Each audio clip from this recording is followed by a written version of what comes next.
Pas moi. Je m'en abstiendrai. Ah, vous avez donc peur du diable? Mon révérend, je vous ai donné l'assurance du contraire. Ah, tant mieux.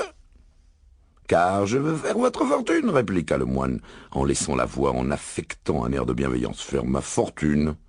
Merci, mon père.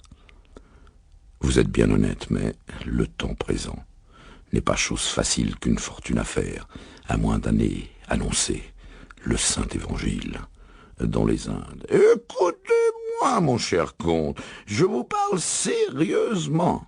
Nous devons enlever à Arcueil un trésor caché dans une caverne. Tout est préparé pour faire réussir l'entreprise dès ce soir même, n'en doutez pas. Venez, si vous l'osez, et vous partagerez avec nous les sommes énormes du trésor.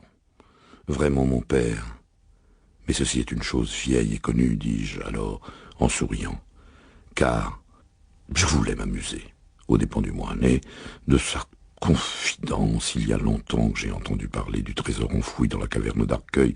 C'est s'y prendre un peu tard. L'oiseau est déniché.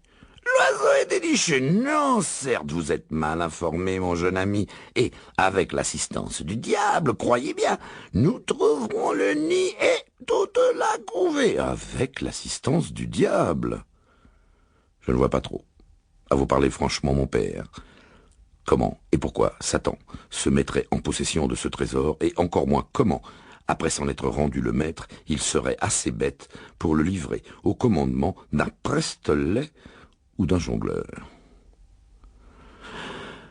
Venez avec nous seulement, cher comte, me répondit de nouveau et sans s'émouvoir le prieur, car notre moine, qui au mépris de la robe et de l'épée avait épousé le froc pour s'épurer sur la terre dans les afflictions, possédait en Normandie un riche prieuré.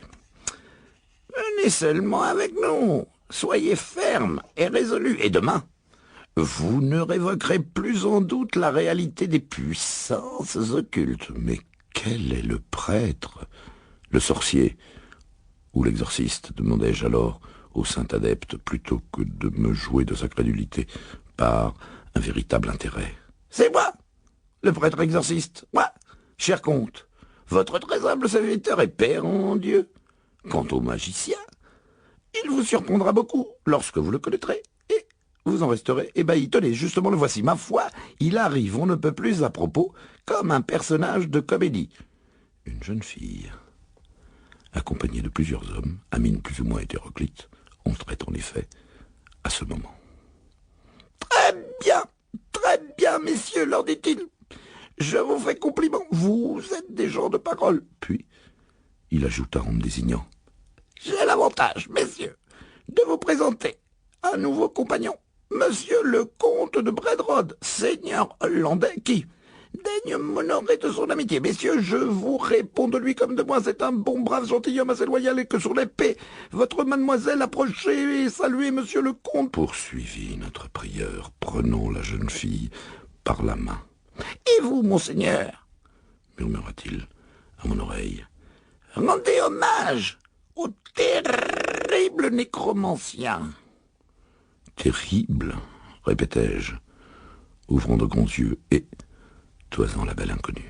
Non, sur l'honneur, une personne aussi séduisante, aussi accomplie, bien loin de m'inspirer de l'effroi, me mettrait volontiers de doux sentiments dans le cœur, et certes, je m'estimerais fort heureux d'entrer en commerce avec une si ravissante Circé. Suzanne, cher comte, fait pourtant trembler le diable, ainsi que vous le verrez bientôt.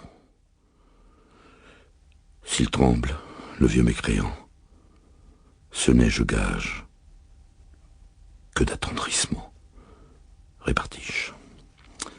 Puis, m'adressant à Suzanne, « Or ça, confiez-moi, ma belle enfant, lui dis-je, qui vous a si bien instruite en diablerie et en magie?